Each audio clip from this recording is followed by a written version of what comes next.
Have you ever had blood work done right after a workout? Last year, I had the unique opportunity to get blood tests after both high-intensity and low-intensity training sessions. When I saw the results, I was absolutely stunned. The same person, the same body, yet the hormone levels were dramatically different, based purely on exercise intensity. That experience sparked my deep dive into research on exercise intensity and hormonal responses. What I discovered was truly shocking. And that's exactly what I want to share with you today.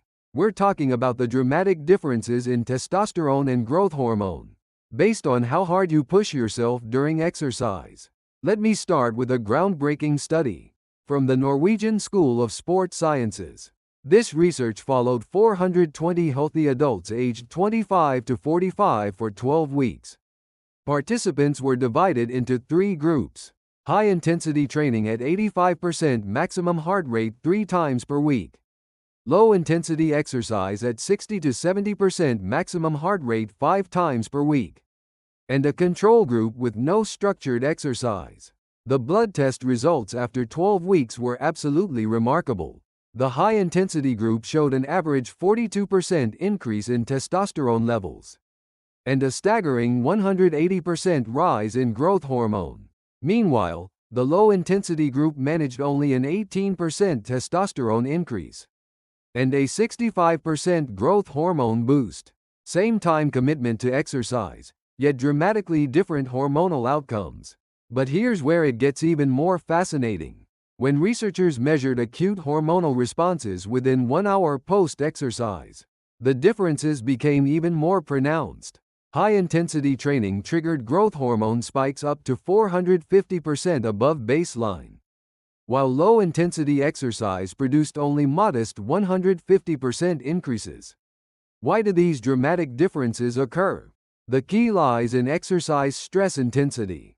High-intensity exercise places significant stress on your body, activating the hypothalamic pituitary adrenal axis.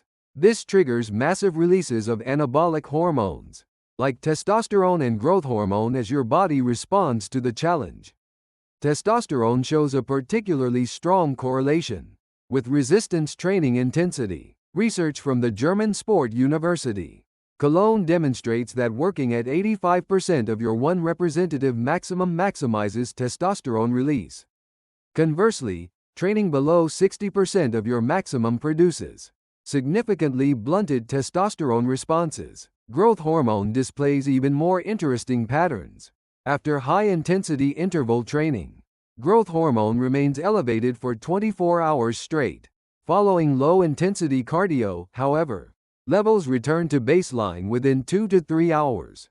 This creates a fundamental difference in muscle recovery and growth potential. The real question is how these hormonal changes translate into actual body composition improvements. In the same Norwegian study, the high-intensity group gained an average of 3.2 kilograms of muscle mass, while losing 4.8 kilograms of fat over 12 weeks.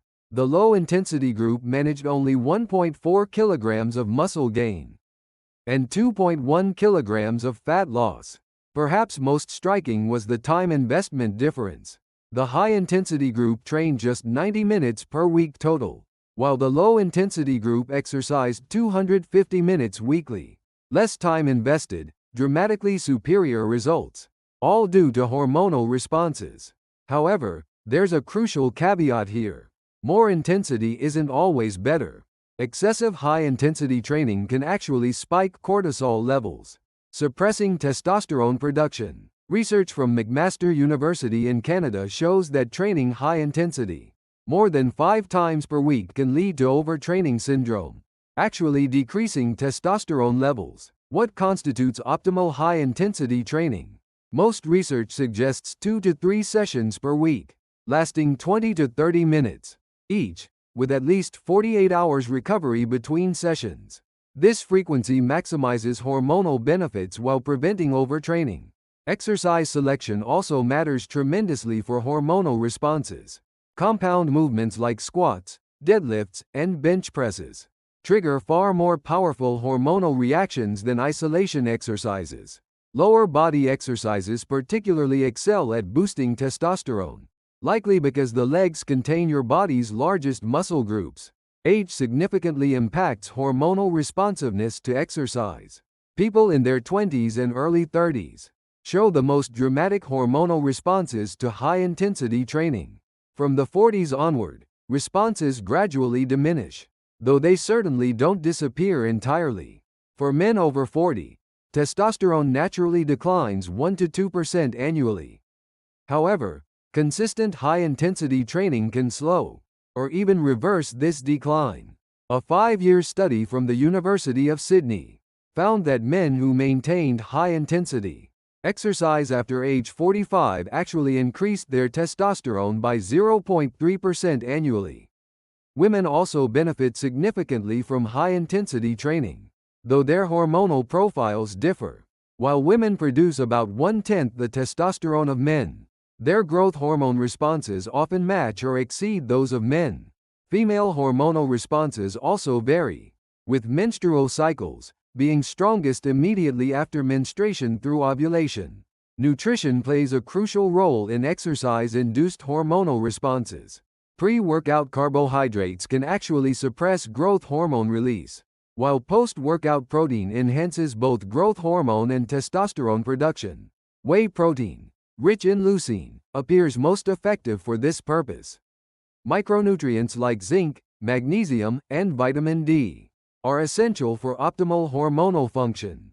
Zinc deficiency directly correlates with reduced testosterone. Magnesium is crucial for growth, hormone production, and vitamin D supports the enzymes involved in testosterone synthesis. Sleep quality cannot be overlooked. Approximately 70% of growth hormone is released during deep sleep phases.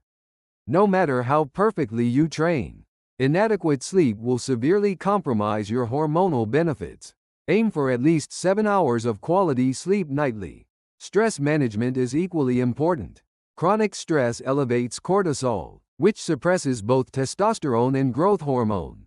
Incorporating stress reduction techniques like meditation or yoga can significantly enhance your training results. So what does an effective high-intensity program look like? Start with a thorough warm-up, then focus on compound movements. For squats, begin with body weight and progress, gradually, using weights that allow only 6 to 8 repetitions per set. Deadlifts should start with dumbbells for safety, emphasizing perfect form over heavy weight. Rest periods between sets should be 3 to 5 minutes for high-intensity training. Shorter rest compromises the intensity you can maintain in subsequent sets. Train 2 to 3 times weekly, perhaps upper body Monday, lower body Wednesday, and full body Friday, with at least 1 day between sessions. Progressive overload is essential. Start the first 2 weeks at moderate intensity for adaptation, then increase to true high intensity from week 3 onward. Sudden intensity increases risk injury and can actually be counterproductive. Certain supplements can support your hormonal responses. Creatine helps maintain power during high-intensity sets and speeds recovery, with 3 to 5 grams daily being optimal. Beta-alanine can improve muscular endurance during intense training sessions. The most important factor is consistency. Single workouts, no matter how intense, won't create lasting hormonal changes. You need at least 12 weeks of consistent training to see meaningful improvements in hormone levels. Consider tracking your hormonal responses through periodic blood testing. Every 6 months, test testosterone, growth hormone, cortisol, and insulin-like growth factor to objectively measure your progress. If results aren't improving, reassess your training intensity, recovery, and nutrition. Safety must remain paramount. High-intensity training, while highly effective, carries increased injury risk. Never train through pain, and consider working with a qualified trainer to ensure proper form and progression. The research is clear: high-intensity exercise produces dramatically superior hormonal responses compared to low-intensity training.